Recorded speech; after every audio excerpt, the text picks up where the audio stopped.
So good morning, everyone. Good morning. I'm not much of a podium guy, but I understand there are people on the phone, so I will have to accommodate. I do have my information on a PowerPoint, which I'll be passing out. Just so you know, this is the abbreviated version. I've got a little bit more bells and whistles than this, not too many more.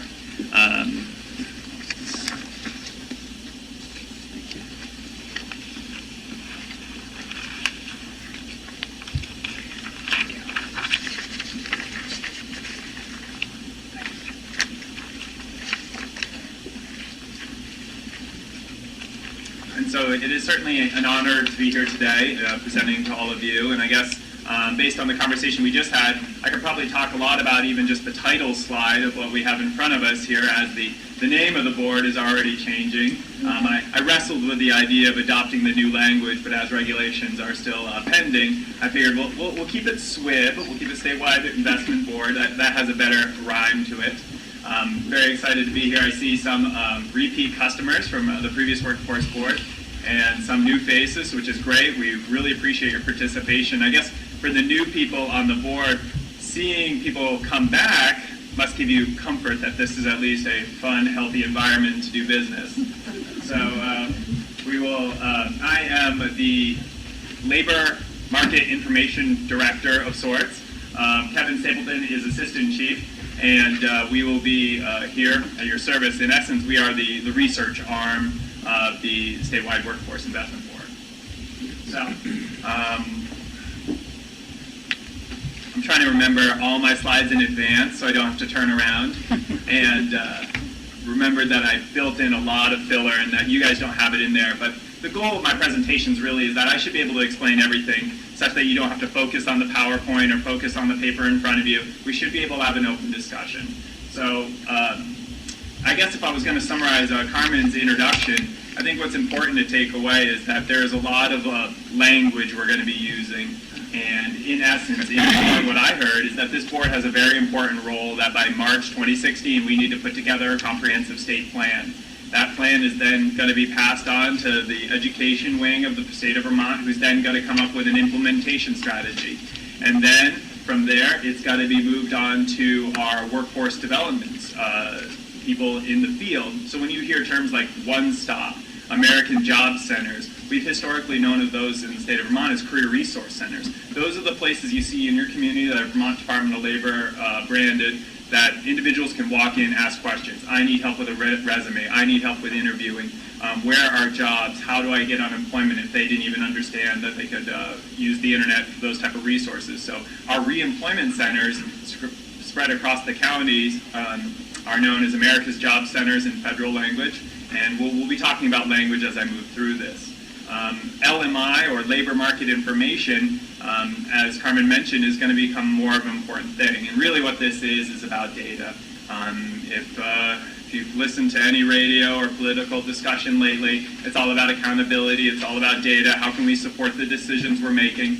And I am very much a data person. Kevin, you a data person? Yes. Great. Both of us are data people. We like data. But at the end of the day, we understand that data can't capture everything. And what we need to do as work as a group is come together and understand what we can support with information and when to know when enough is enough as far as data. You can get overwhelmed with data. And so I'm hoping that my presentation today will just have some open discussion about where we're at. So Economic and Labor Market Information Division, there is a small division in the Department of Labor, about 10 or 12 strong. And there is a division like mine in every state in the nation. And we are 100% federally funded. The majority of our funds come from the United States Bureau of Labor Statistics, and the U.S. BLS, or Bureau of Labor Statistics, provides funding to all the states to collect, administer Bureau of Labor Statistics programs. So they define the survey, they define the terms, and they facilitate the collection and analysis of data in a standardized way so that Vermont's data is comparable to California, is comparable to Texas, so that we have a national data system that we can rely upon, and we will talk about its strengths and weaknesses. Data is only good as if you understand both its strengths and weaknesses. In addition to the funding that we receive from the Bureau of Labor Statistics, we also receive generous funding from Employment and Training Administration, who Carmen and Linda here are representing today. They give us funds that allow us to have a website, to do presentations, to be the research arm of the SWIB. So we're going to have discussions about questions you have, topics that we want to learn about. This is what that funding is for. It gives us flexibility to help people making decisions. So again, this is a note of appreciation. My funding requires that this board exists. The Department of Labor needs this board to exist. The state of Vermont, as a workforce whole, needs this board to exist. And each one of you brings expertise, and that is very much appreciated. And we want to hear your voice. You represent more than just yourself. So, some ground rules. I want this to be an open discussion as much as possible. Obviously, a 70-person conversation is sometimes difficult, but we will do our best to, stimulate discussion, ideas. I want those shared. I'm used to shouting from the crowd.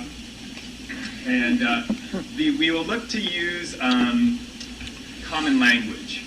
When you work for, when your funding is attached to federal dollars, you learn that there are definitions to certain words. So when I say unemployment, I know exactly what that means. It's a very standard definition. And when I talk to individuals in the community that might be saying I'm unemployed, we could have a discussion of whether they're technically unemployed or if they're just without work. And so as we go through this, I just want to, I'm not going to, we're not going to have vocab quizzes every meeting, but I would like us to have a discussion about and try and adopt common language. So when we're talking about America's Job Centers or one-stops, we understand we're talking about the career resource centers in the community that help people. If we're talking about unemployment, we're talking about individuals who are without work but able to accept work, that are actively looking for work. And we'll talk about other populations. We're not trying to hide individuals who aren't looking for work. We'll talk about all that as we go forward. And again, we're here to provide information. Our information is only good if it's being used, if it's being discussed, if it's being incorporated in people's decision making. So again, really encourage that. And this presentation is going to be a bit different than usual. If you've seen me present before, I have I wouldn't call it a spiel, but I tend to go from top to bottom, left to right, very systematically. And this one is asked to be a little bit more, it's going to be a little bit more challenging for me, so I appreciate any leniency you can grant me. We're going to be talking a lot about people today. And no one likes it when economists talk about people, because we are about as insensitive as they come. We talk about statistical people. Statistical people are, 95% white here in the state of Vermont. Statistical people, have a high school diploma at the rate of 60%. But we're not individuals. I understand that individuals' situations are personal, are sensitive. I talk about statistical people, and I will do my best to adjust my language accordingly. But I appreciate any leniency and any reminders if I start becoming insensitive. I appreciate that. But I will do my best. We're going to talk a lot about supply of labor. Again, I'm an economist. I'm going to talk about supply and demand all day. But supply of labor, we'll talk about the demand of labor as it filters our conversation, and then further discussions as we go forward as a board. We'll be delving deeper. So I consider this conversation very wide, but quite shallow. So we have a lot of information. I want to just kind of introduce people to ideas, to topics, and we'll just kind of go through this. Kevin's actually going to be here helping us with any real-time research that we might need that might help in the conversation as we go forward. So I need to warn you that there is a scary graph coming forward, but as I said, if you see me before, you should recognize this graph. If not, again, we don't need to get overwhelmed with the details. We just need to take away the broad trends of this. And so here is a graph representing the every recession in the national economy since World War II. And each recession goes left to right and up and down. The down represents how hard of a recession it was in terms of job loss. Left and right represents how long it took to get the jobs back. So many recessions have started and completed. You start, you drop, if you lose some percentage of jobs, and then you come back, how long does that take you? So the wider the U is, the longer it took, the deeper the U is, the more jobs were lost. And so if anyone has ever been curious about why they call this the Great Recession, it is evident in the red line. The red line represents the Great Recession, and this is the recent recession that we just faced. It has been the deepest and longest recession that has been in modern economic history, as I said, since World War II. So our work that we're pulling here together is very important and very, very timely. You can see as a national economy, we've pretty much regained all that we've lost since December 2007 when the start of the recession began. But before we get into this too far, I want to get some participation going and ask, what do we know? What do people know? When anyone's talking about either Vermont, the Vermont economy, or the Vermont workforce, what do people know about Vermont? What do we know? Losing our youth. Yep, losing your youth. And hopefully we're going to record some of this. Yeah. What else? What else do we know? Aging. We're getting older. Good one. Did you have your hand up? Oh, twice, times two, getting older. Women-headed households make up the majority of people in poverty, and we still have a gender-segregated workforce. Good one. I like that one. You must hang out with smarter people than I do.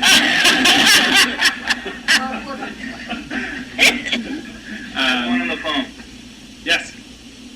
Yeah, we might not be viewed as a business-friendly state. Not a business-friendly state. That's one you hear frequently too. Good one. What else do we know about the state of Vermont or people in Vermont? Majority are small employers. A lot of small employers. A unique, great work ethic. Great work ethic. That's a good one too. On average, they earn less than other parts of the country. Low wages. Yes, yes, yes. Is that yours, Lisa? Yeah. That one's times two. Low unemployment. Yeah, low unemployment. You know, I hear a lot of these things, and again, feel free to shout these out as we're going through. There's no jobs, wages are low. You can't get a high-paying job in the state of Vermont. We're losing young people. We're aging. You know, these are the discussions that we hear quite frequently, whether it's through the media or during political campaigns. It's this idea of business-friendly community, or we're not a business-friendly climate. You know, these are these discussions that we need to have, and in essence, by participating in this board, I in some ways see you as ambassadors for, you know, the Vermont economy, the Vermont workforce, and we're going to be discussing a lot of these, and we're going to be asking the questions like, how do we know it, what is true, and why do we know it's true, and if it's true, you know, what can be done about it, and that's really the role of this group. So, how do we know it's true? You ask data people, and data people are going to tell you because we have data. Data tells us it's true. And so I'm going to talk just briefly about 4 different flavors of data. The upper left-hand corner is business data, and that is really our wheelhouse. That is really what we know, how we know it. And as far as we, meaning the Department of Labor market information, is really the bulk of what we have. We have a rich data source on businesses, and that really provides tremendous information. The bubble in the lower left related to general economic data, things like consumer price index, GDP. We're not going to be worried about that in this group. So we're going to be focused more on the other 3, meaning the business data, individual data, and household data. So as an exercise, I was just going to take you quickly through our data programs just to talk about how we know things. I'll keep it light and moving. And yes?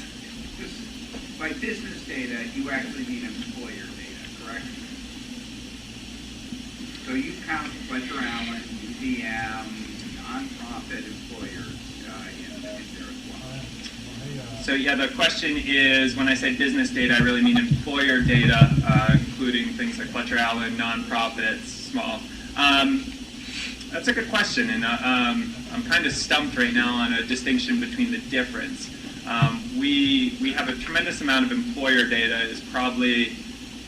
That's probably more appropriate to say, because we think about them as employers and employment hubs, and less about we know less about them in terms of like profit centers or Tax status, whether they're for-profit or tax status. We don't have much of that, but I still think that's in the nest. It's just not within the Department of Labor's expertise, and we can talk about how we could investigate these things. And as we have questions, you know, these are the topics that might fuel further discussions and potential research. And so all these kind of intersect, and we talk about data of households and how that funnels into data of individuals.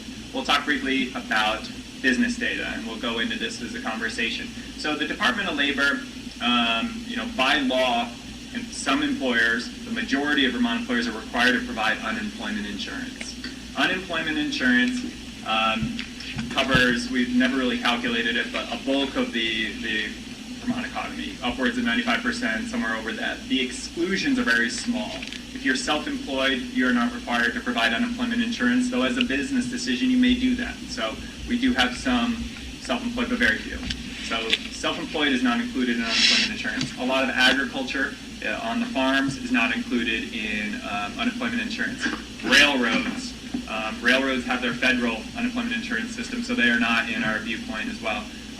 Small religious and charitable organizations, if they are under 4 people, they might not be required to provide unemployment insurance, though as a business decision, any entity can decide to do that. So again, there's very few exceptions of who's outside the realm, most notably agriculture and self-employed.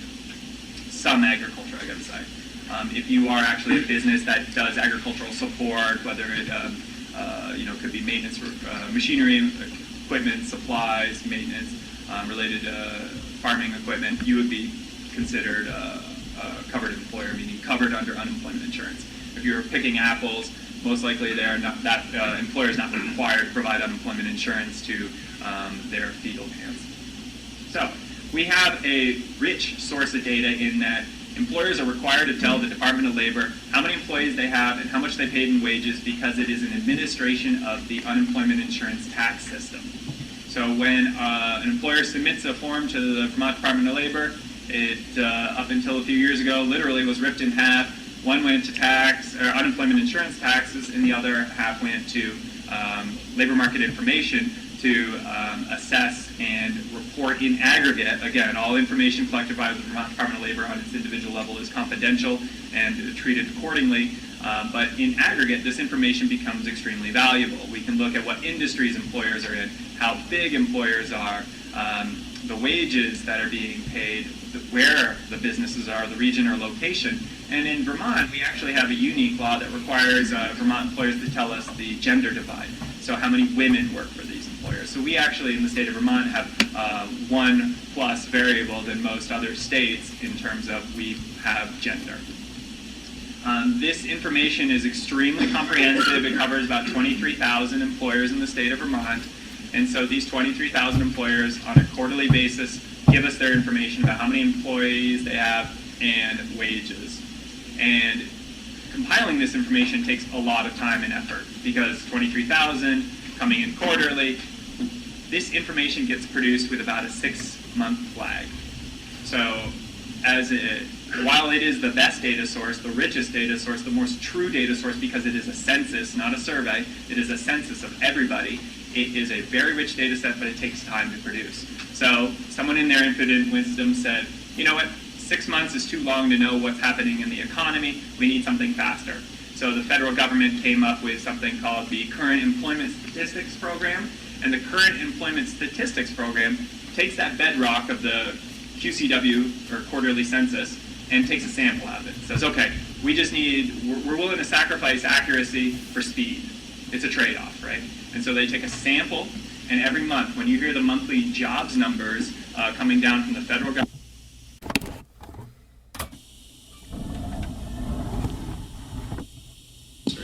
less detail, but quicker.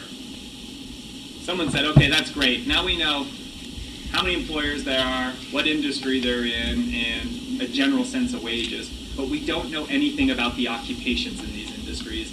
And someone in the federal government said, I've got a great idea. Let's develop a sample out of the census again. We'll develop a sample out of the universe, and we'll learn about occupations. And so we have the Occupational Employment Statistics Program, the OES program, which is some people may be familiar with it if they've ever participated in it. It looks more onerous than it is, but the information is extremely rich, and it fuels discussions like the ones we're going to get into as we move forward.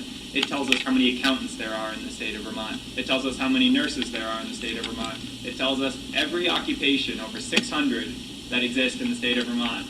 It gives us clear definitions of how many of them there are, and the wage profile of them. So not just an average wage or median wage, but down to the lowest 10th percentile to the 90th percentile.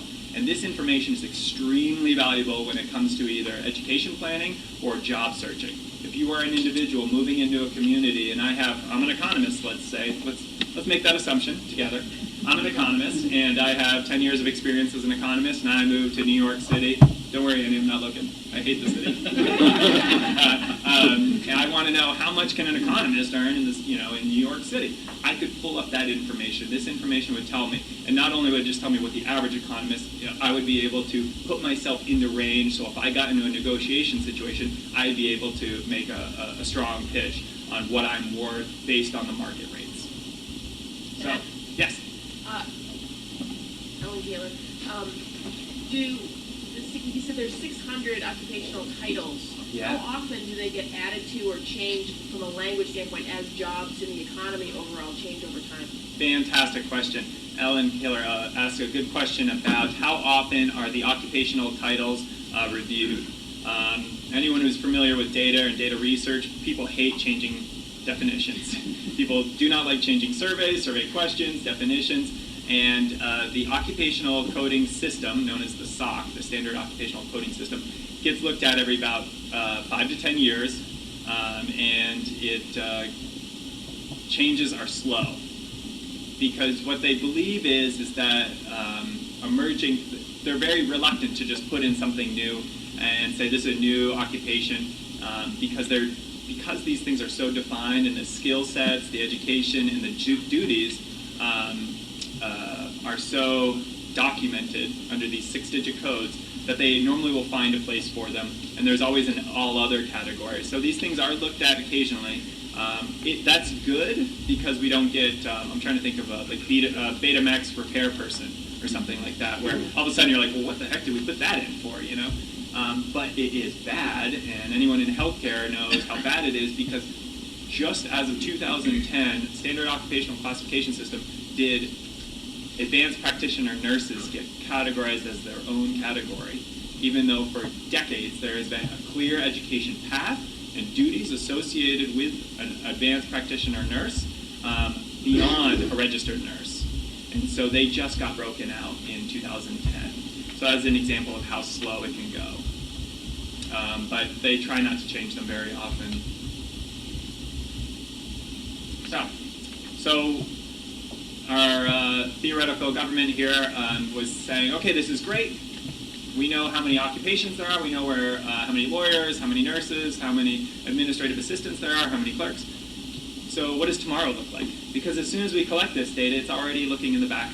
We're already producing data a year behind, tremendously rich, but the big question is what's going to happen next? And this is where we start getting into emerging skills and trends, and from that developed the occupational projections.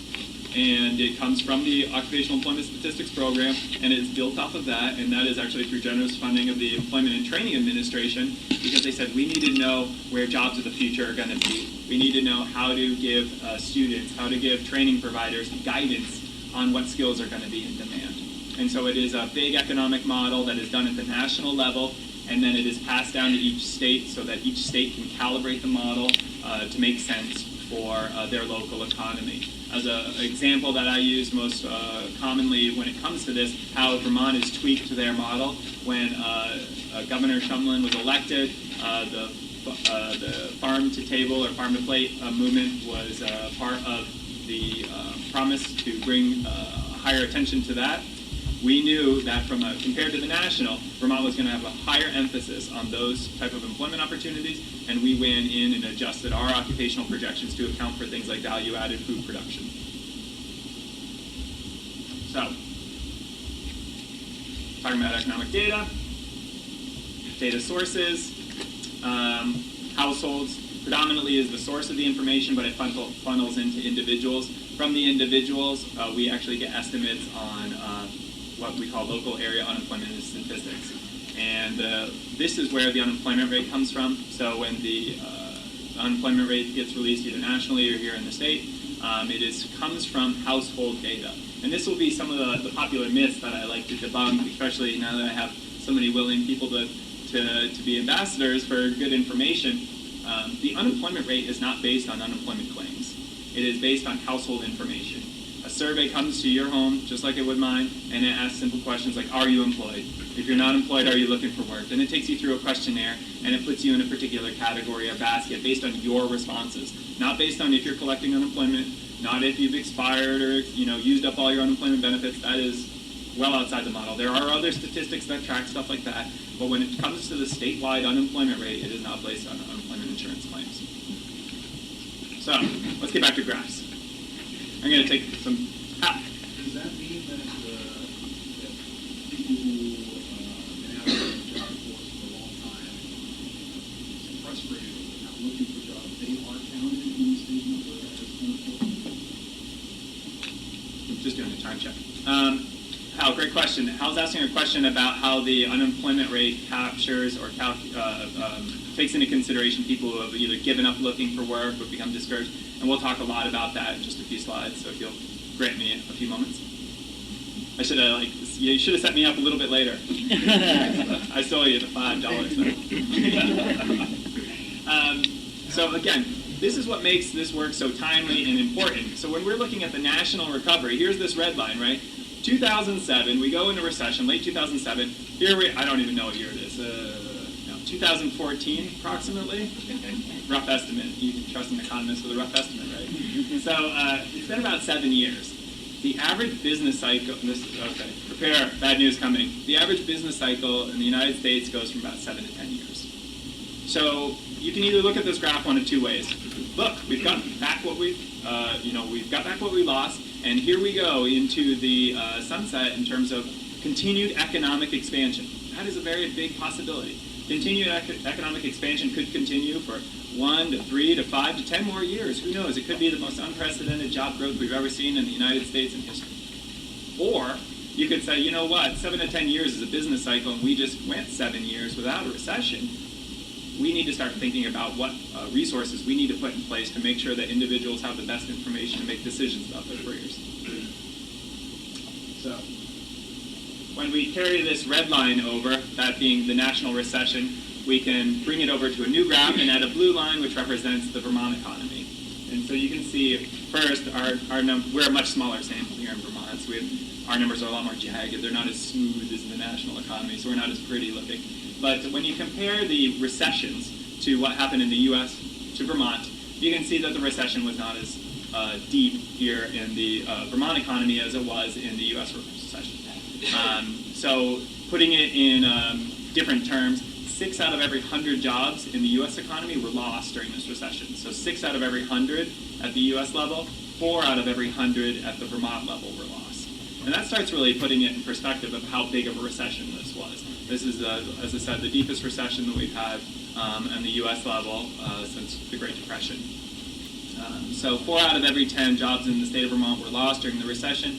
And, one of the things we looked at, as I've been with the Department of Labor, is we looked at, well, why is that? Why does Vermont, not get as low? Well, we also know it doesn't get as high in upswings. And the reason is that I believe, and we can always open this up to debate and discussion and opinions, but we have a very diversified economy. We're not overly reliant on a lot of different, particular industries, so to speak. A lot of people don't even know that, for example, we have a higher concentration of manufacturing employment in the state of Vermont than the U.S. economy does. On a percentage basis, there's more manufacturing jobs on a percentage basis in Vermont than there are at the U.S. level. That gives us a good anchor right there to work with. We have tremendous amounts of agricultural employment, which relates to jobs for individuals. We have private education is a big employer, healthcare, large employer. The federal government has a couple of outposts. Maybe you've seen them along the Canadian border. They're a tremendous employer. That gives us a stability, so we have a higher concentration of government jobs here, in part due to the foreign or the Canadian border, but also in part due to public education, which is found in government in my data, and that's certainly going to be a popular discussion going forward on public education. But also we have very vibrant professional and business and technical services, and I know there's some representatives in the group that represent the business and professional and technical services. And lastly, the leisure and hospitality industry. For something that is supposed to be so cyclical and dependent on where we are in the business cycle, Prior to my coming to the Department of Labor, I worked in private practice, and I actually studied the Vermont economy in relation to leisure and hospitality. And it is fascinating to see the travel and tourism industry perform here in the state of Vermont across business cycles. It is extremely stable. It is not like Florida. It's not like Nevada. And the reason is when we ask people, why is that? We started asking either providers or we asked people who came here. And it's because of the markets we serve. During a strong U.S. economy, we get people from California and Texas and Florida. During a weak U.S. economy, we get people from Boston and New York. During a bad economic climate for the United States, we get people from Canada. These are three different ways that our leisure and hospitality continues to be a strong performer and not as susceptible to swings that we see in other states. So it actually acts as a stabilizer to our economy as well and provides another example of rich and diverse job opportunities for individuals. So let's move this conversation forward. We'll take the blue line, which represents the state of Vermont, and we'll switch out the red line going from the nation to Burlington. And this was one of the myths that I was interested to see if it would come up, that job growth is only occurring in Burlington, in the Burlington labor market area. And this graph depicts this recent recession, the blue being, again, Vermont. You can see the downward job pressure during this recession in Vermont. But when you look at it and compare it to Burlington, you can see, well, Burlington's even smaller, so it's going to be even more jagged. But you can see the tremendous amount of job growth that's occurred in what we consider to be the Burlington, South Burlington labor market area, which touches southern Franklin County and northern Addison County and fills in from there. So there has been tremendous job growth. Does the blue line include Burlington, or is that with Burlington out of it? No, that's the same line from the previous. So they were asking, is the blue line? I'm explaining which blue line to people on the phone. No, this is the Vermont economy represented as whole, carrying over in comparison to the job growth that's occurred in the labor market area of Burlington. So Burlington is definitely pulling that line up, though. Yes. So if you remove Burlington from that, Vermont would, if you had a rest of Vermont, so to speak, it would be lower. And this is a trend that we're actually seeing across the U.S. is that the job creators has been metropolitan areas, and metropolitan areas for for the U.S. level is about 25,000.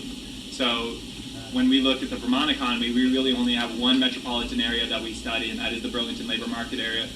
All our other metropolitan areas, including Rutland or the Montpelier area, do not classify as a metropolitan area by national standards. Lisa? You have to play what happened in July 2012. We did the question, there's a large spike in the Burlington data in July 2012.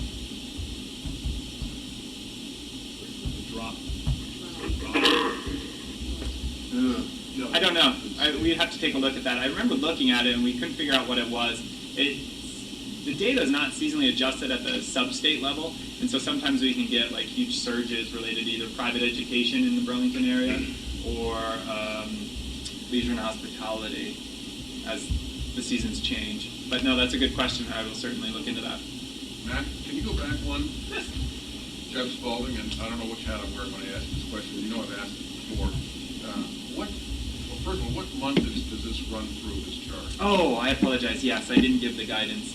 I can't see it. Yeah, no, we're looking at since the recession, so December 2007 to current. So through October, or? This is through August. Okay.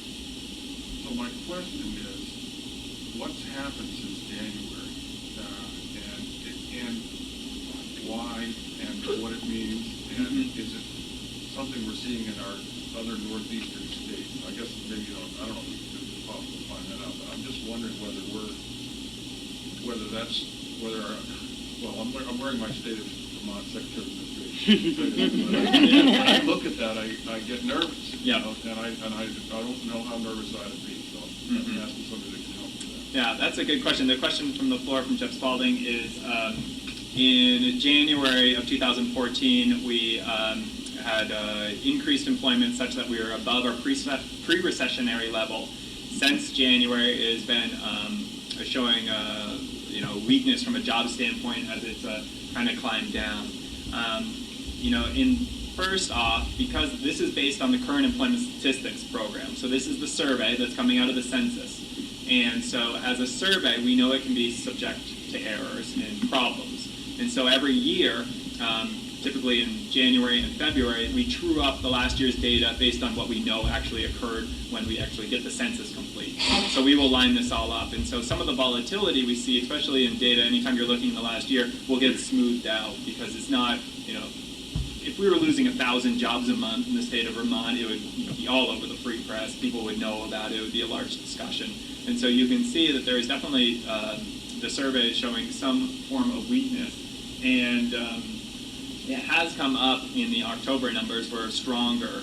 And so I anticipate that as opposed to being a downward trajectory, that January is going to be moved down so that it's either going to look like a slight increase or it's going to be flat across the months of across 2014. But it has been an ongoing conversation because we are seeing some things, and I don't know how much we want to get into speculation in this room. Am I allowed to speculate, Commissioner? Okay. Occupational projection. Right. So this summer's data has not been as strong as we anticipated. When you look at if you go back in 2007 and you compared the Vermont data to the U.S. data, there's actually indications that Vermont was going into the recession earlier than the U.S. And so that was kind of like, how often does that happen? And we haven't been able to really line it up with any other historical data, but it's putting it in my head, and Kevin and I have had several conversations about this, like, is Vermont, as a small state with few metropolitan areas, a leading indicator of how the country's going? And if we're starting to show weakness, how much of it is an indicator that the national recovery is losing steam? So we have been watching this extremely closely, and we have been looking at the over-the-year changes in unemployment and filings and job reporting.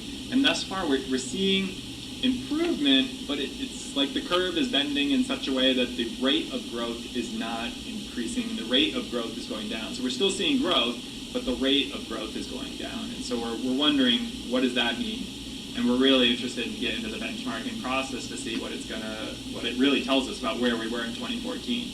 Because when we looked at, we're just finishing up the second quarter of 2014, and there are some signs that the growth rate is slowing. But again, still growth, it's just slower, and we're just trying to figure out what that means at this time. Are we coming into a turning point? To that point, when you look at those, when the numbers are coming in, are you looking at it by business size? Meaning, if there are a few large employers that are doing layoffs, even though there might be steady job growth with smaller businesses, you still may be out of sync because the drops by a few big ones can't get made up for fast enough. I'm just wondering if you look at that breakdown. That's a good, and that's something we haven't done in a systematic way, but I've made a note, and I'm going to take a look at that because I think that's a good point. We do see how big players can kind of skew certain data sets, and it would be interesting to see how the smaller firms are doing. There has been a big push to say that small firms are the job generators. I think there was a recent economic report that we were looking at was showing that, the more mature firms, after you get to a certain point, you kind of level off in growth, and actually they're finding the growth in the 20 to 49 range in terms of employment size. So the question was, do we look at job creation or job expansion by employer size? And the answer is no, not in a systematic way, but it's something I'm going to take back to the office. Thanks, Ellen. Michelle? Okay.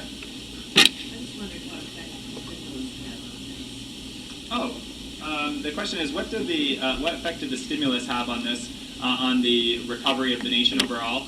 In that, or in Vermont, and that is open to debate still. I keep listening to different podcasts about economists who argue that it would have been much worse, or it would have been the same, that it had no impact, and so it is. I've never heard a decisive or clear-cut information like that.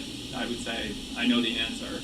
I've heard people debate it left and right to say that the stimulus either worked or didn't work. I wish I had a better answer for you. Dean Stearns, your next slide, where you back Burlington out, the Burlington labor market area out on its own, I'd be interested to find out the effect on the statewide, if that was backed out of the statewide, of where everybody else did. Yeah, and I can... Chittenden County's different. Right, Chittenden County is different, especially the Burlington labor market area, and they give you a sense of scale of what that is. Once you define that circle around southern Franklin County and northern Addison County and call it Burlington, South Burlington, it represents about a third of the population and about 40% of the jobs. So you can anticipate that, 40% of that impact in the red line showing growth would have to be backed out of the blue.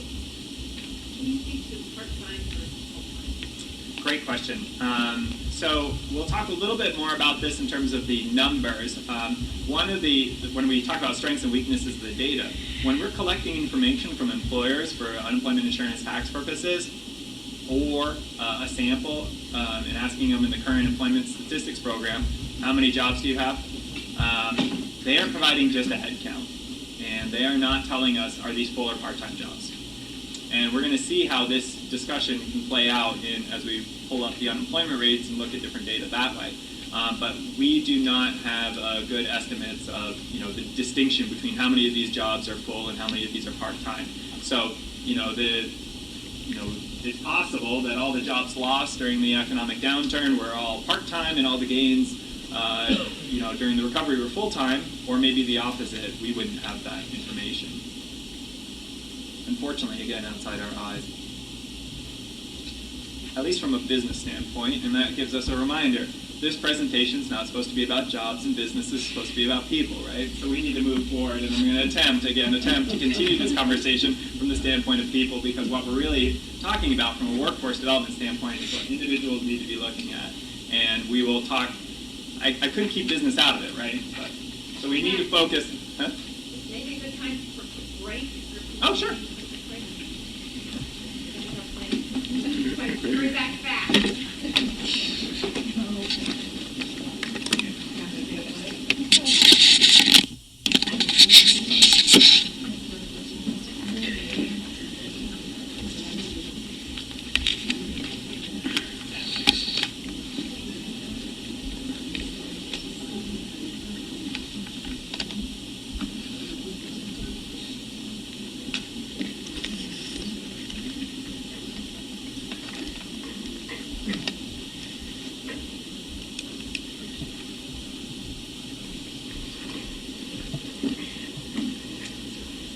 All right, welcome back, everyone. Thanks, Michelle, for that little break. That was nice to stretch our legs, get our energy up here for the final push of data. We're going to jump in. I'm only halfway through my presentation. I haven't even started talking about our focus yet. That's not normally a good sign. So we'll see how much information we can glean from this last push. So, again, we're talking about different types of data. We're talking about how information is collected. We're going to switch gears, going away from businesses, talk about households. Households, like anyone who's ever taken who's required by law to take the census every 10 years, you've seen those forms that come in and say, person 1, answer all these questions. Now answer questions for all person 2. And this is how household data either gets aggregated or it gets broken down into individuals. And so the key bridge or link between households and individuals is the U.S. Census. And so the U.S. Census does a tremendous amount of work, of which they are very generous to let the Bureau of Labor Statistics piggyback with them for certain questions. And so when we're talking about census data, I'm going to show a very ugly slide which just has a ton of data on it, but really what it's meant to be is an illustration. And so a lot of the things we're talking about today is not to show you exactly what you need today, but to show you examples of what you might need in the future so that you can ask questions of like, do you have data that looks like this? And your questions don't always have to be perfect. We're very willing to work with people about information requests, to try and talk you through the strengths and weaknesses and what data is available. So when we're talking about U.S. Census data, it gets tabulated in certain ways. And I pulled out some samples of U.S. Census data so that we could compare Vermont against the U.S. And we could have just some quick, high-level takeaways. One, based on this information, we can see that there's a lot fewer people in the state of Vermont than there is in the United States. There is a lot of people in the U.S., and there is relatively few in the state of Vermont. But then when you break down this information into percentages, you see that the state of Vermont has a lower than the U.S. Concentration of young people. people under the ages of 5. And so we talked about that. So we have a low concentration relative to the nation of people under the age of 5, and we have a high concentration of individuals over the age of 65. I had to look at the slide to see what the age break was. But we have a higher concentration of older individuals, lower concentrations of younger individuals, and that goes to some of the point we were talking about in terms of we're an aging state or we have few youth. And the idea of youth flight or brain drain, as it's sometimes referred to, we're going to talk a little bit more about that as we go forward in these discussions. But on its face, we have fewer than the national average in terms of young people. And then when you look at our concentration or distribution of race and ethnicity, it is not hyperbole to say that 95% of the Vermont population is white, because it is. And we have very limited numbers of people of different racial or ethnic backgrounds, and in some ways that is a disadvantage to us because we don't have that rich diversity that can make up a vibrant community. And so compared to the nation, we have a lot more individuals who are classified as either white or white alone. Again, some statistical terms not related to people, talking about statistical people here. When we take a look at education levels, we see that Vermont has a higher concentration of individuals who have a high school degree. We have a higher concentration of individuals who have a bachelor's degree or more. Going to the idea that we have an educated workforce, an educated population first, educated workforce, and in economics, one of the basic tenets is that education leads to productivity. So when we talk about a quality workforce, a lot of it is rooted in the fact that we have a higher than average educational attainment level compared to the nation. And again, some of these information will bear truth in terms of what we believe to be about our economy and about our population as we see the data presented.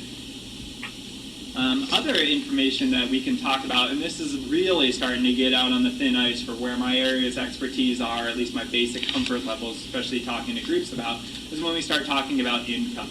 Income is one of those terms that has many, it has set definitions depending on what information you're looking at. The U.S. Census does track income data, and interestingly, when you do a comparison of household income data in Vermont and compared to household income data in the U.S., it is higher in Vermont. And that's surprising to a lot of people. And income can be passive or active income, meaning income from wages or income from passive investments like real estate or dividends or stock returns. And even more interesting, and Kevin loves to point this out, is that this is a household metric, right? So let's take a look at the household formation rates, and on the U.S. level, 2.6 people are in every household. In Vermont, it's 2.3. So there's fewer people in Vermont households contributing to more overall average income. And so even on a standard level, if you included those 0.3 statistical people that are missing from every Vermont household, that would be a further enhancement to the average or median household income. And so some of these things are going to start presenting themselves as, wow, that's surprising. How do we know this? And these might be areas for further exploration as a group that we want to understand. This is, again, an income, and my area of expertise more is on the area of wages, at least labor market information. We study a lot of wages, and we'll talk about wages as we go forward. But this is an income measure, which I think comes as quite surprising to individuals. Pat? How timely is census data? Do you think of it as 10 years? Is it based on samples like some of the other data? Good question. So the question is, how timely is census data? So the census, is it in the Constitution? I'm not good with my history. I believe in the Constitution it's required that the people are counted every 10 years. And so there is that 10-year census that occurs. In the interim, there are surveys that the U.S. Census do every year, and they tend to produce estimates in through the American Community Survey. What's most currently 2008 to 2012 estimates or something? They don't produce it as annual estimates. They produce it as aggregations of many years estimates. So these are comparable, but they, again, if you're looking for timeliness, it's not timely because this is a large survey and it takes a long time to compile the information. So we might be looking at 2012 or 2013 data in 2014. And then the last point, oops, yes? Yeah, Christopher Laura Cedron. Are you able to break out that northern Addison to southern Franklin County and go up the third column for that area and the rest of Vermont to see whether or not that validates the conventional wisdom that Chittenden County really is different from the rest, and maybe the numbers that we believe are so variable throughout the state. Yes. Okay. Maybe demonstrate if you break that out, just like you did with the previous slide on the job data. Great question. So the question, the slide that we're looking at is a comparison of Vermont data to U.S. data, and the question is, if we broke out the Burlington, South Burlington labor market area from Vermont, basically adding a third category, how would these statistics compare? What's interesting, and this is kind of a New England phenomenon here, counties don't mean anything in New England. And so we, in New England, we have something called NECTAs, which are New England cities, towns areas, and they're the end-all be-all, only produces information either at the town, city, or county level, and they would not have that labor market area definition like we have in our commuting patterns. So when we look at a labor market area, we look not only where the jobs are, but where the people live and where they shop to set up like a commuting area, and based on travel patterns to find labor market areas that way. But I think to get to the spirit of your point, if we put Chittenden County up here, which is data available by the U.S. Census, we would probably see higher concentrations of education. We would probably see lower concentrations of white people, and we would probably see higher concentrations of income. And the last point I was going to make, and this one I wouldn't know about Burlington, and it would be interesting to see, or Chittenden County or Burlington. The last point about poverty, when you look at the U.S. Levels, 14.9% of individuals are living at or below the poverty line as of 2008-2012 data, versus in Vermont, 11.6. So we have a lower level of poverty. It'd be interesting to see what the poverty levels are in Chittenden County, because then that would really, if you have higher income levels but higher concentrations of poverty, you'd really see that wide scale of people's daily lives. Poverty guidelines, they're just set irregardless of how much it costs to live where you're living. Yeah. Yeah, the question being, is poverty lines just set universally absent consideration of cost of living? And yes, that's true. It's a federal definition of poverty. What, maybe you could tell us what the relationship between the federal guidelines for poverty and the federal line there, and the poverty guidelines that are issued annually that are broken down by area? Yeah, that is... For eligibility determination, they break it down by area. Certain places have more, I guess that was my question. Yeah, and this is, again, as prefaced, this is a little outside my area of expertise. I could certainly research. Do you have any knowledge about the poverty levels? I don't. I do know that I just have on here the poverty rate in Chittenden County is 10.8, so it's a little bit lower than Okay. Yeah. So Chittenden County at 10.8 is even has a lower poverty level than Vermont. But to my knowledge, it is a federal definition that is universally applied, but it could have regional components that I'm unaware of, and that's something I could certainly take a look at if that's information that's interesting. Well, I do know that they issue poverty guidelines every year for programs that have to use income as a determination for eligibility. And those are broken out, and they are, it's noted that, New York City has a higher standard of living, therefore the eligibility guidelines defined by poverty is more money than it would be in rural Mississippi, for example. Right. The point being that eligibility requirements, or in comparison to poverty guidelines for areas of like New York City, would have higher requirements than rural Mississippi, was the comparison made. I'm just curious about the connection. Yeah, I will put it on the list, but it is something that I'm not as familiar with. I think that it is Tom Longship from Resource. I thought that it was, a median income.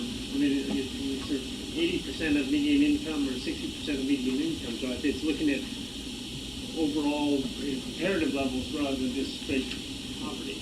Okay. Yeah, that could be true. I was thinking about that definition that says it comes up as a hard line item in the data I look at, and so it might be a distinction between like an academic definition versus like an eligibility definition, and so there might be multiple poverty thresholds.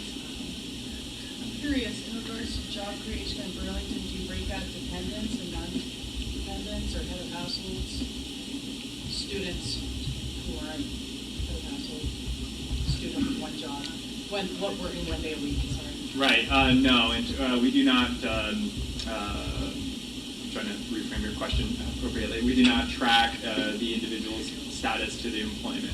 The U.S. Census does look at that information, so they, I cut that out, but the U.S. Census does look at the relationship of employment to household status, so it could be female heads of households working with 1 or 2 dependents, it gets pretty specific, or male heads of household with no other parent existing, or... And then just further, these aren't full-time equivalents, these are just jobs. Jobs. It could be someone working 2 hours a week. Could be someone working 2 hours a week. These are just jobs. They're not counted as full or part-time. There are broader metrics that we look at, but it's outside of the Department of Labor. Was someone on the phone going to say something? Yeah.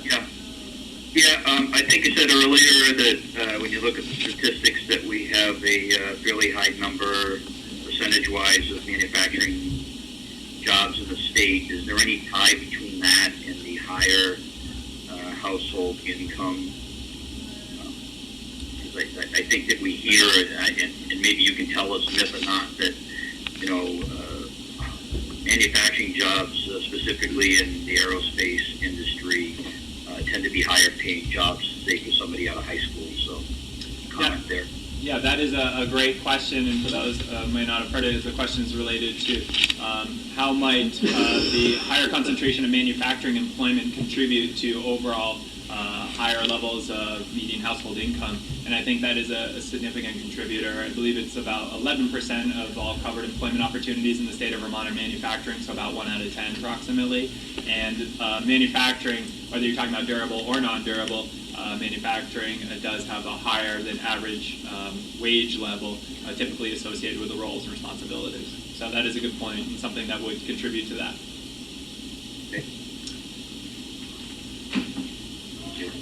No problem. And so, good, I made it through the census part of the discussion, which is, again, my weakest part of the discussion, but if there are information, again, this is stuff that if we had questions about, we want to learn about single parents, heads of households, we can look at that data. It does exist through the U.S. Census, and we will pull that information, and we will get smart as needed. Now, when we, let's talk about workforce. Is that what we're here to do today? Talk about workforce? We're finally there. We're finally at the workforce conversation, and we know a lot about our workforce in the state of Vermont because of the local area unemployment statistics program, affectionately known as LAUS.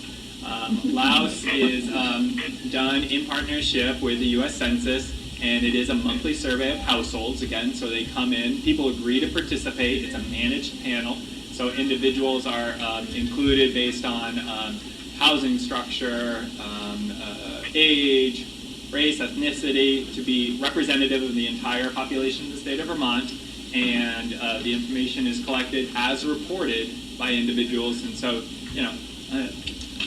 I know how I am when I'm taking survey questions. Sometimes I'm in a good mood and sometimes I'm in a bad mood, but this is how the data is collected. It's as reported by individuals, not based on unemployment insurance claims.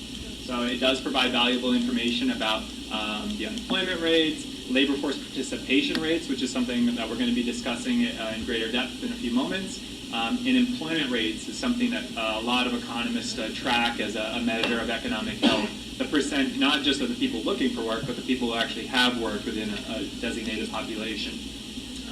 And this information is produced all the way down to the town level. So it is extremely rich and aggregated all the way up to state level, labor market areas, counties, and even definitions based on the sub-state workforce investment boards, WIDLITs, sometimes they're referred to as. What do you call yours, Nancy? What, our workforce board? Yeah. Rutland Region Workforce Investment Board. Okay. Rutland Region Workforce Investment Board. Okay. Yeah. So let's take a look at LAUS data. And this is a graph that captures, again, I should be able to explain it all. I'm just looking at it. We're going to focus just on the blue line. This covers 2001 to current. So 2001 to current, left to right, the blue line is represents the labor force. And we're using federal definitions here. To be in the labor force, you either have to be employed or unemployed. That's it. Employment plus unemployment equals labor force. And as we talked about briefly, to be unemployed by federal definitions, you have to be looking for work within the last 4 weeks. You have to be available to work if offered, and you have to be willing to accept work if offered. So those are the criteria to be unemployed. And we'll talk about, those other populations that might not have answered those questions perfectly to be defined unemployed by the federal definition. But here we'll look at the labor force. So since 2001, this conversation, I grew up in Vermont, I've been around long enough. The conversation of brain drain has been going on for a while. We were like, young people are leaving, where's our workforce going to come from? And through the 2000s, it seemed to be an ongoing conversation. Yet you'll see through the 2000s, there was an increasing labor force. The labor force, the blue line, was rising from 2001 all the way up and through basically the recession. And it even seemed like, where is the next labor force going to come from? And yet it kept growing and growing. The recession did cause a little bit of a craziness around the labor force. And you can see post the recession, which ended in 2009, the labor force has been contracting. And I want to talk about that in some regards. First, we're going to focus on the labor force. The red line, just for guidance, is the employment, the level of employment as reported by individuals. These are not as reported by businesses. Remember, when we were talking about business data, we asked them, how many people do you employ? What you got going on over there?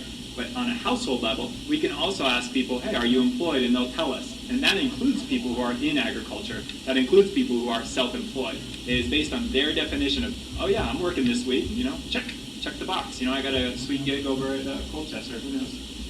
So looking at the blue line, this is where the demographic piece comes into play. And we can start talking about, okay, what was the run-up in the labor force all about, and what is this contraction in the labor force all about?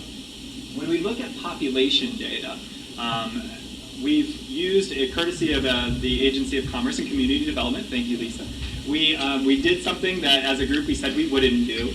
The Agency of Commerce and Community Development put together projections, a Vermont population projection.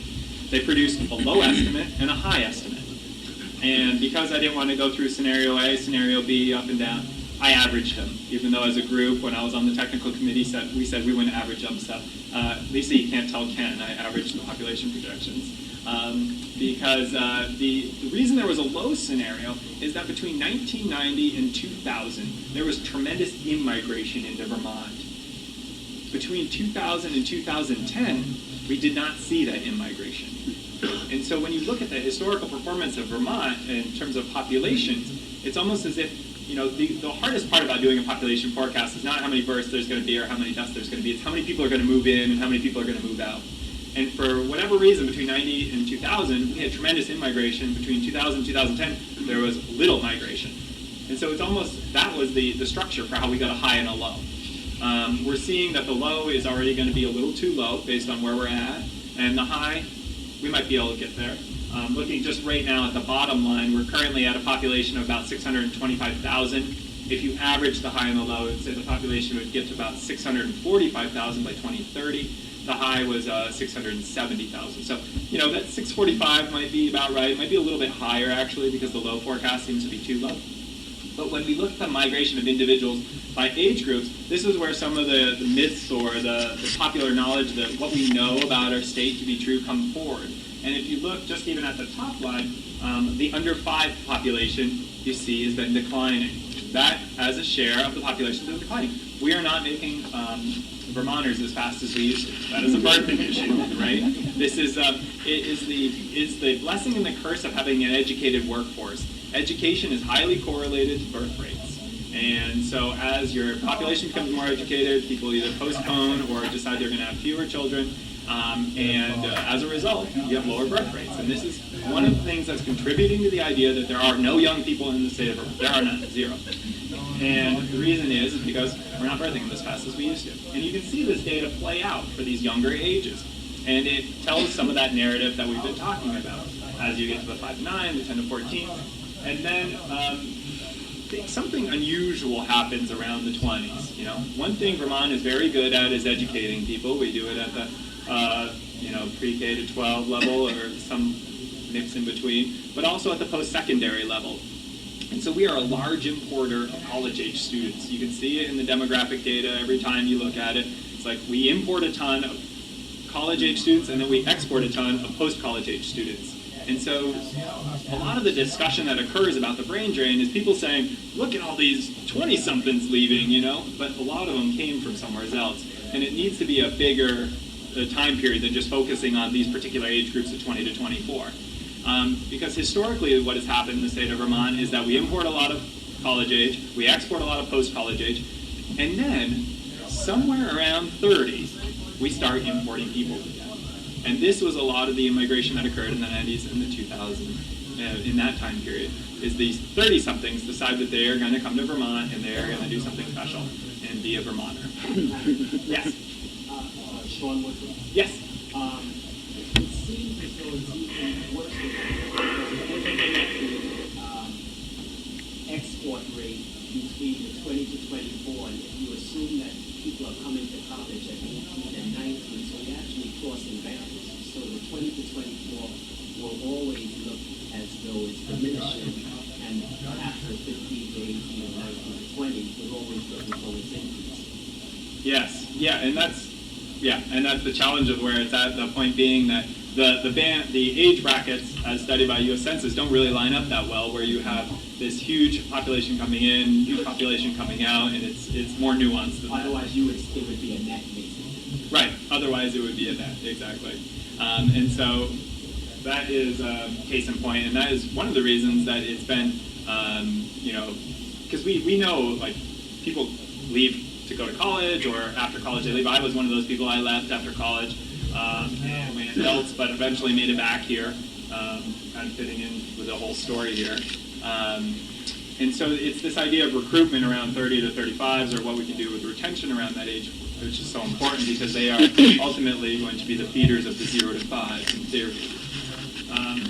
As we move forward, you'll see some decreases that are striking in the 45 to 54-year-olds and the 55 to 59-year-olds. That population has been going down as a percentage of the population, not because there are fewer of them in absolute terms, but because they're aging out. This is how baby boomers look on the data when you see, oh, look, we lost all these 45 to 55-year-olds. We didn't lose them, they just got older. And now they are found in different brackets, and we see them as increased populations in the lower ends. And so the question becomes, well, how does this all work for our labor force? We have different populations that are increasing and decreasing, and what's going on with all that? When we look at labor force participation rates, it becomes a question of like, what is happening? There's two functions that are really going on for our declining labor force that we see in the data. One, people are retiring. Going into the recession, people might have said, you know what, I'm ready to retire. Oops, bottom just fell out of the economy. My housing values just shot down. My stock portfolio's gone down. I'm less secure about the second job that my partner was going to consider taking on. I think I'm going to postpone retirement. And so you had a pent-up demand for retirement going into the recession. And so out of necessity, some people stayed in the labor force. But we're also seeing it for people not related to those factors, in that there are individuals who are saying, I want to work longer. I want to, the labor force participation rate, and these numbers, I'm going to just say them out loud so that individuals on the phone can hear them. But when you look at the 65 plus group, the labor force participation rate in 2007 was 19%. When you go to the 2014 data, the most recent stuff we have, you see the labor force participation rate of that group has now gone to 23%. And that may not seem like a lot, but when you're talking about an entire population of people, that 4% increase is significant. It's individuals that are staying in the workforce longer. I'm thankfully honored to be part of the Successful Aging, the Mature Workforce Committee, that working with Pat and Thomas on these issues. And it's interesting to see that there is an increased labor pool at this age group that we had historically not seen. People are choosing to work later, whether it's encore careers out of economic necessity, or they just read the same report I did, which says that the longer you work, the longer you live. They are showing that the earlier you retire has an impact on, it's kind of morbid again, sorry. I'm trying to keep it light. But so there is an increased labor force participation rate from older participants. And so how is that, that is helping buoy our labor force, and it asks questions. It begins to raise the questions like, how are workers prepared, or what opportunities are available? And these are the questions we need to wrangle with as a group and come up with solutions to say, there are people that are willing to work, they have skills, they have ways that they can contribute, and now is how do we make sure that the employment opportunities are conducive, or that employers are aware of these opportunities and how they can take advantage of these untapped resources. Conversely, when you switch to the lower end of the spectrum, this is another contributing factor to why the labor force is declining in the state of Vermont, and this is a national phenomenon. This is not just Vermont. But the labor force participation rate of younger workers between the ages of 16 to 24 has been going down. In 2007, it was 62%, and by 2014, it was 60%. So that's a 2% decline, and these start to look like shifts. These are big shifts, and it's like, is that trend going to continue? What is the future hold for that? And so initially, the first reports out that I saw were by the Wall Street Journal, op-ed piece calling it the do-nothing generation. They're saying, they're, dropping out of the labor force, they're living in the basement, and it must be those video games everyone keeps talking about. That's got to be what they're doing. But, a little bit of research. I went to a fantastic presentation by an economist from the Federal Reserve Bank of Dallas, and Atlanta, doesn't matter. One of the Federal Reserve Banks did an amazing presentation, and they actually broke down the data by individuals to look at this population of young people to say what's going on. We see labor force participation rate declining for young people at the national level, echoed here in Vermont data. What is happening? And they broke them down into 3 categories. They were really trying to study what they acronymed as NEAT, not in employment, education, or training. So they were trying to say, what is going, how is this population of not in employed, not in education, not in training, how is that population changing? And they found it to be quite stable. They did not see it increasing or decreasing. What they found is that the people who are participating in post-secondary education, which is increasing, a lot of people have been doing that. We've been seeing that younger people are getting more schooling, which is on its whole a good thing. And it's just this difference. It's a shift between people who are working and going to school versus going to school alone. And it seems to be less people are doing both. And so they're either working or they're either going to school, and it's that population of not school and work that is declining. And as a economist, as I've looked at this, that is a challenge. The earlier you have career exploration opportunities, the earlier you have the chance to be employed and see how a business runs, what it's like to be a coworker, the better off you can be, the more informed you can be about your own education and training and the decisions you make, so that you don't have the scenario the commission laid out, where you have an expectation that your education is going to get you an employment opportunity, and then you realize day one you hate it. That is what we need to avoid. Education and training is too valuable resources to be too valuable a resource to be squandered in terms of not part of the plan. It needs to be leveraged. Tom Longstreth from Resource. How does an intern get counted? They would be counted as working. They would, even if it's an unpaid intern. If because it's an individual, if it would come down to the individual responding. I would, so if I'm a student and an intern, if I was paid and the questionnaire came to me, are you employed? I would say yes. If I was an intern and not paid, I don't know what that person would answer. It comes down to the survey definition and how they felt that day. If they're receiving credit in lieu of cash, I would consider myself employed, but it gets a little squishy. Are there numbers of, have our internship numbers, has that been studied, or do we know if that's changing over time? The question is, have we looked at internship numbers? And to my knowledge, we have not. And I'm going to have notes going on the research list. Yeah. We've got to see how that's calculated, how it's tabulated, because in some ways it's like short-term employment, and depending on how the opportunity is structured, it may feel very much like an employment opportunity to that individual, such that they would say, yes, I'm employed. But if it's structured, like, oh, show up for a couple of days, they might not recognize it. So that's a good question. I'll have to see what definitions and what research is available on that. That's a good question. Ellen was first. Matt, I'm wondering, on the population data and the trend one here, if maybe the next time we get together to look at it, to also have add a column that shows the national numbers. Oh, sure. Because, for instance, on the slide before, we have the projected change in population. you mentioned that Vermont trends are not that dissimilar from national trends. So if that's really true, then maybe we need to stop perpetuating the myth that we're losing young people and focus on okay, we're going to have a smaller population because the baby boomers are aging out. So if everybody's going to have a smaller overall workforce, both in Vermont and nationally, then might we think about different strategies if we had that as our focus? Yeah, the question is a good one. The point being, what if we compared Vermont's population forecast and by age and looked at it versus the nation to see if we were similar or dissimilar and how that might turn into just a different way of looking at it or even messaging issue. I do know that on the national level, the birth rate is not as low as it is in the nation. In Vermont, we are second lowest, last I knew, we were second lowest birth rate in the nation. So then we need to change the water somehow. Yes. Stop educating our population? That doesn't sound like a good solution. But yes, that is a good point. Mary? Yes, I'm Mary Winterman, and the question that I have is, has there been a study with regard to that 16 to 24 group and that drop of roughly 7,000 people not working, and you're made the hypothesis that it might be more schooling and not both, about the impact of the recession and or the fact that there just aren't jobs available that when I was that age were, so that they don't have the opportunity for the job experience as part of the factor of why they're not participating? That's a good question, Mary. So the question being, has anyone looked into, is it an access or a recessionary problem that's occurred?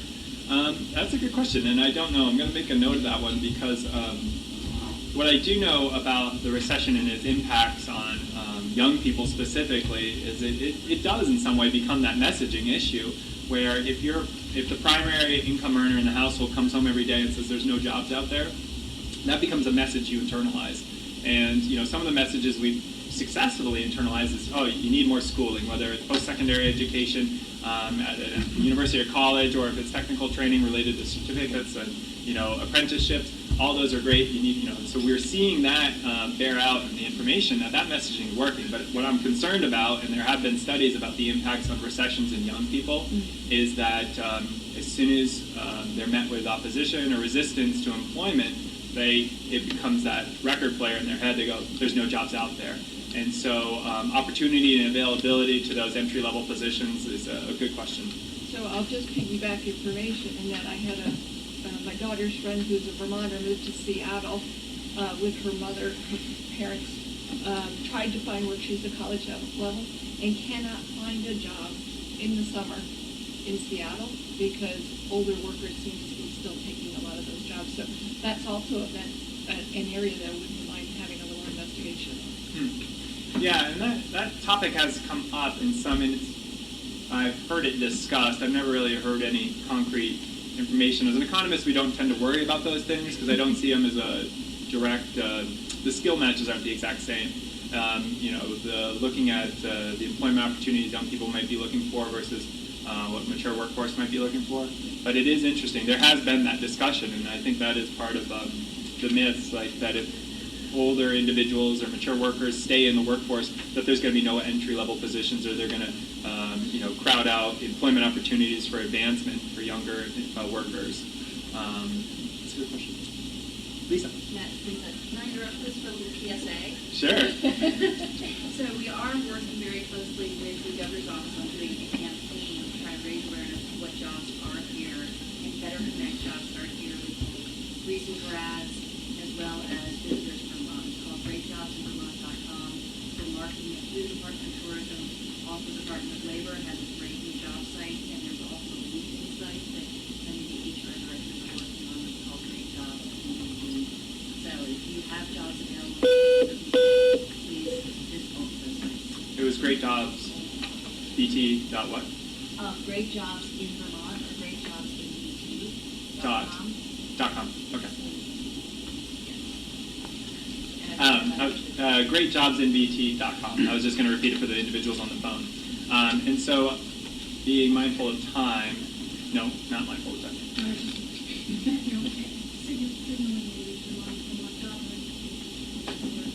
Oh, right. Yes. Right, and as part of that, in the partnership in terms of employment opportunities, you have Vermont Job Link, which is the Vermont Department of Labor's site, which hosts not only resumes or individuals looking for work, allowing employers to see if they can recruit someone directly or post their own jobs to have individuals solicited. And the local career resource centers or American Job Centers, they can assist in that in terms of either helping in the recruitment process for employers. Yeah, a tremendous resource, which a lot of employers don't even know, is just a free service that's provided through the Department of Labor. Okay, so these are two trends that we're seeing in the Vermont economy and the national economy. Older workers looking to stay in the workforce longer, and younger workers not joining the labor force is to the same rates they once were. And so again, some of the concerns I just have is the career awareness and exposure to employment opportunities for those younger workers. And so that makes the question of internships all that more important to make sure that young people are getting that experience and seeing how how skills and education translate into employment opportunities. So we'll go back to this graph real quick here. Again, this is based on household data as reported by individuals in the state of Vermont. The labor force, we just talked about the blue line going up and then declining in the last few years. The red line being the employment level as reported by individuals. Peak pre-recession, declined, and then since it's leveled off in some ways. Been pretty consistent as the labor force has declined. Individuals either with pent-up demand for retirement or potentially were forced into the labor force out of economic necessity during the recession. They said, you know what, I didn't want to be in the labor force. I'd much prefer to stay home or continue my education or whatever it might be. So we see, as I mentioned at the top of this discussion, the equation or identity that employment plus unemployment equals the labor force. We'll take this conversation forward. The difference between the blue line and the red line is the unemployed. The number of unemployed persons in the state of Vermont, as represented by the blue blob on this graph. And again, it's the same time period, 2001 to current. And when you watch and track the number of unemployed persons as represented by the blue blob in the right axis, showing how many unemployed persons there are, you'll see that the number of unemployed people rose in the early 2000s. Again, that was part of the 2001 recession. Vermont not overly exposed to the dot-com recession that primarily hit Seattle and California and areas like that. But we did experience it here. Unemployment rate, as represented by the pink line on the left axis, did increase. But you'll see in the 2000s, during a period of economic growth, that relative small blip of elevated unemployment rate came down in number of unemployed. So through the 2000s, during that, that's typically correlated with lower levels of unemployment. So we typically have a lower unemployment rate than the nation, again, due to our population's education. But you can see what this recession did. Once 2007 hits, you can see the number of unemployed people skyrocket and in fact double, going from 13,000 unemployed persons in the state of Vermont to 26,000 unemployed persons in the state of Vermont, with an unemployment rate exceeding 7%, which is very high for our little state.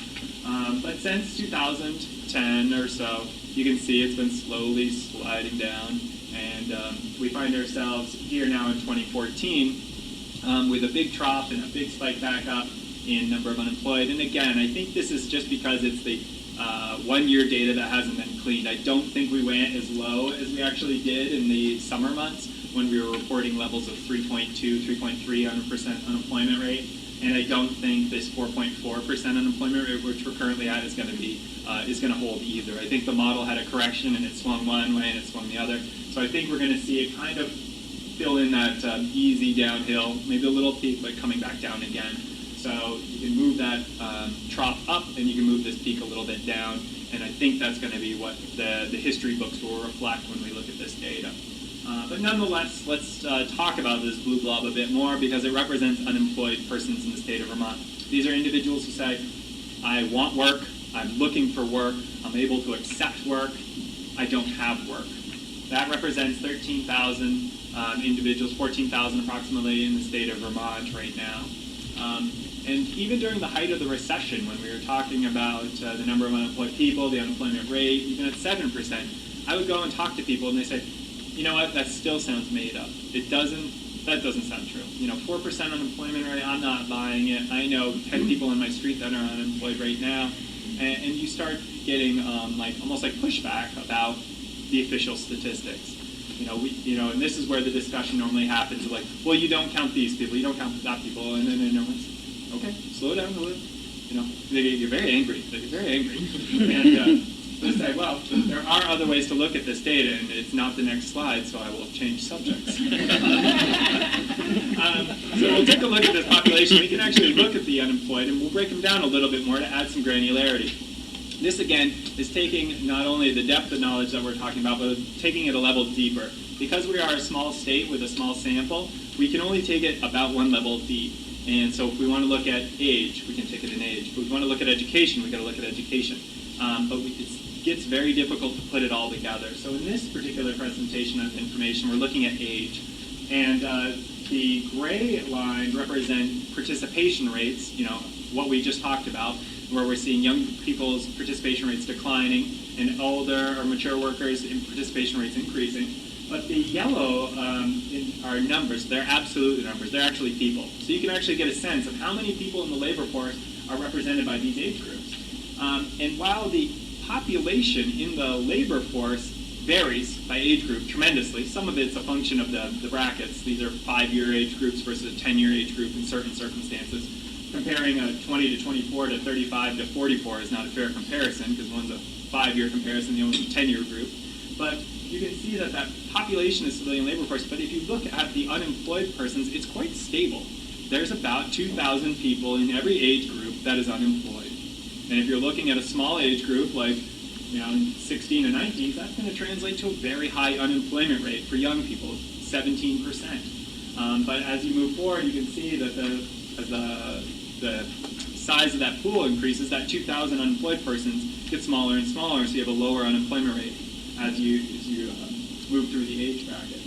So you can almost think about it as like of the 13,000, 14,000 people, you can almost see like, oh, there's 2,000s of almost each different age groups as you go forward. And it starts painting, it gives a little bit more of a profile, a face to the individuals who are experiencing unemployment. If we do the same thing by education level, again, we're looking at this time with the number of people who are unemployed or as a rate. You can see that education is highly related to the unemployment rate. So the more education you have, the likely is the lower your unemployment rate is going to be. So an individual with a less than a high school degree is an unemployment rate of north of 11% compared to a bachelor's degree, which or more, having a low unemployment rate of about 2% approximately. But in addition to and what makes this a double, like I don't know what else to call it, ×2 in my head. It's a factor of ×2 of importance in terms of the educational attainment level, is not only does it translate to unemployment rate, but also translates to labor force participation rate. So if you have less than a high school education level, there's a good chance you're not even in the labor force at all. You're not even in these statistics, because it's only at the rate of 37% of individuals with less than a high school education are even looking for work, or want work, or have work. Then you add on top of that the unemployment rate, and you start seeing that they represent a very small population of individuals actually in the labor force employed because of that factor. And so the importance of education is highlighted here.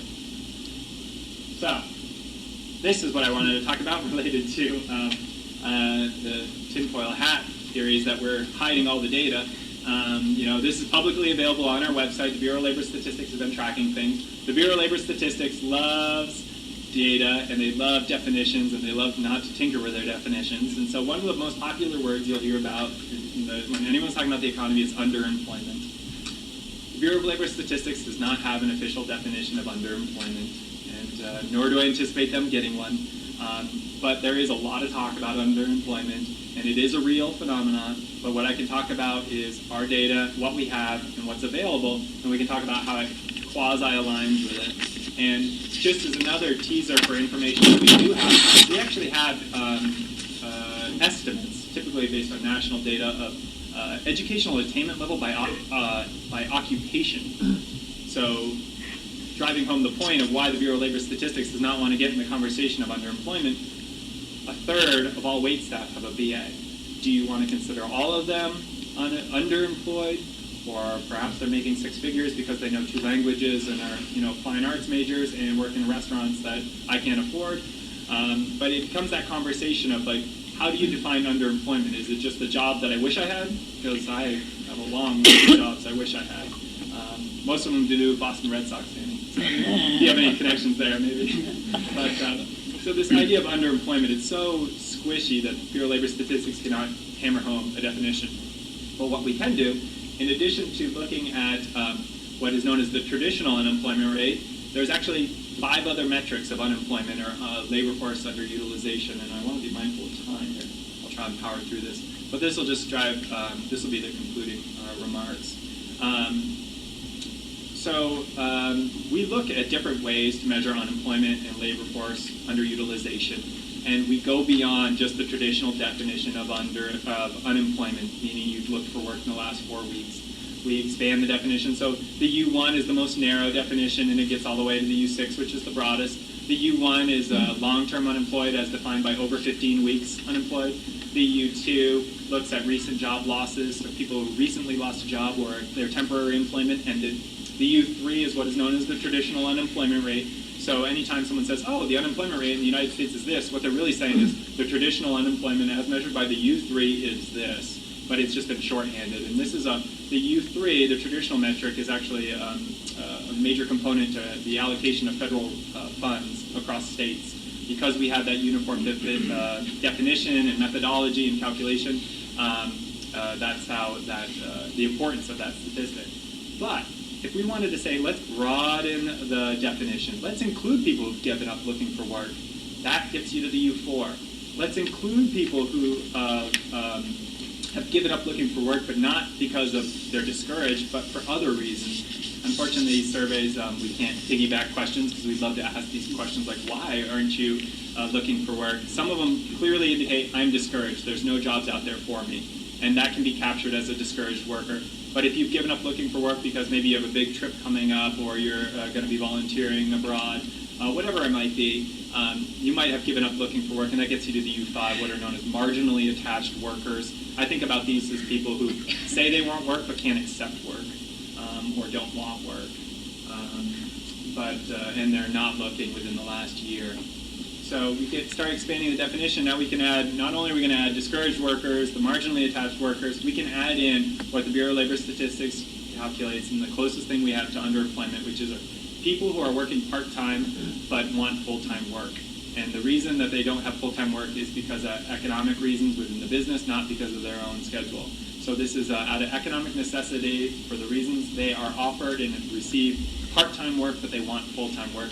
And you can see this is where, when you start adding in all these metrics, you can see it got cut off there, but it's at approximately about 9%, the U6. So as opposed to rough terms, 4%, 5%, which I equate to 1 out of 20 people being unemployed in the Vermont economy, if you start getting to 9%, 10%, that's 1 out of every 10 people in the Vermont economy who is in the labor force or related to the labor force that is in a situation that's not to their economic advantage, meaning they're in a bad situation as they define it. They've either given up looking for work or they only have part-time looking for work.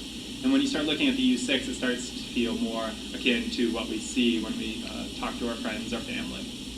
And so this point I'm going to make as we move forward is that the relationship to the U3, the traditional rate, and this U6, since this recession has been high, it's been elevated. So we're seeing people with more part-time work who want full-time work than is historically seen. So we used to see it as an under 2-to-1 ratio. It's currently over a 2-to-1 ratio. So there are more part-time employment opportunities than the individuals are seeking for full-time work. So if we were going to summarize this all and just give it like a landscape approach, if we had 14,000 unemployed people, the discouraged worker population in the state of Vermont is not big. And the reason is there are jobs here.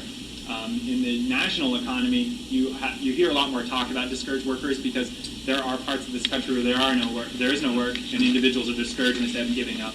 But our population of discouraged workers is about 1,000, and it is much smaller as a relative scale than the U.S. because we're doing everything we can as the Department of Labor to let people know there are jobs out there, that employers are hiring, and that message has got to be carried forward. So it is not our discouraged population that is significant. There is a few more marginally attached at about 3,000 in total covering the discouraged workers. But then it's this other population of about 13,000 individuals who have part-time work but want full-time work.